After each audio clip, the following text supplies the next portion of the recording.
with the famine of 1845 to 52, of course, there was massive emigration from Ireland.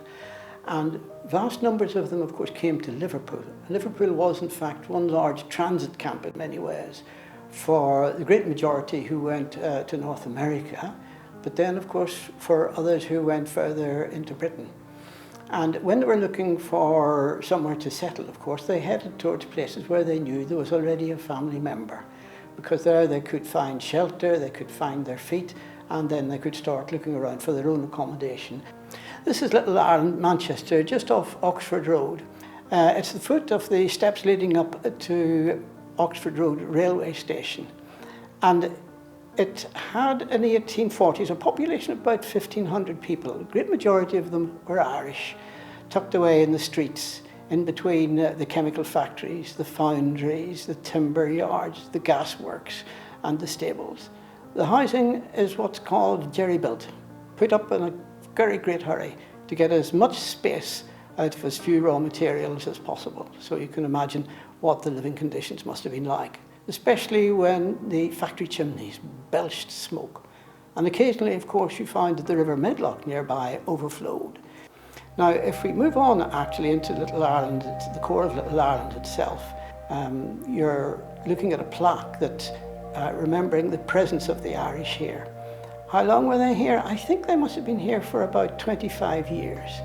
And one of the people who has written about them was Frederick Engels. And he, of course, for his condition of the working class in England, wrote quite a lot about the Manchester Irish. Frederick Engels, when he was in Manchester, visited all of the Irish districts. His guide, in fact, was an Irish-born mill girl, Mary Burns.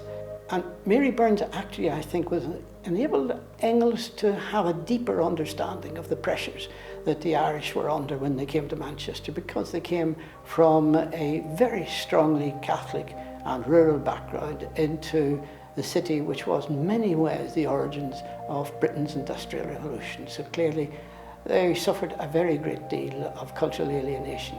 She led him to understand that.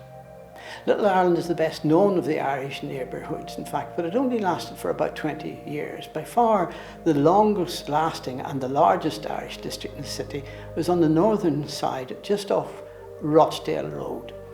Leading off from Rochdale Road is a very dense network of small streets, and that's where the Irish were concentrated.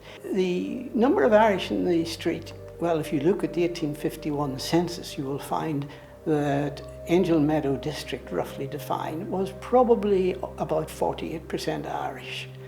Here too, you will find, in fact, that the housing is cheek by jowl with stables and gasworks, foundries, metalworks. And here too, of course, nearby is the site of the first steam-powered cotton mill in all of Manchester. And there was a very active community life here. The Irish developed a network of mutual aid societies, sporting groups, leisure time activities were based around the parish. But these areas were relatively neglected when it came to the provision of schools. But the Ragged School, which is just on the edges of Angel Meadow, appeared by the early 1850s.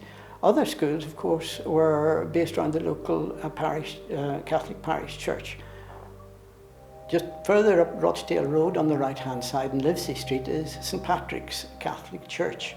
This is consecrated in 1832. You're looking at a building today which replaced that in 1937. And the church actually in many ways became the centre of the community, because based around the parish was a whole network of organisations and associations. Some of them were what you would call sort of devotional groups, guilds and sodalities, but others were sporting and literary groups. Sometimes political parties used the parochial hall for meetings. And in the end, what you got, in fact, was a very intense community life here, based around so many mutual aid associations, leisure time activities, all of them very much parish-based. If you visit these areas and you've done some of the background reading, you can actually occasionally pick up the vestiges of the Irish presence.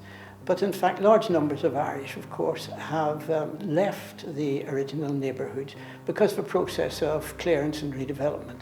Though there is good evidence, actually, that they choose to settle near areas where there is an existing Catholic church.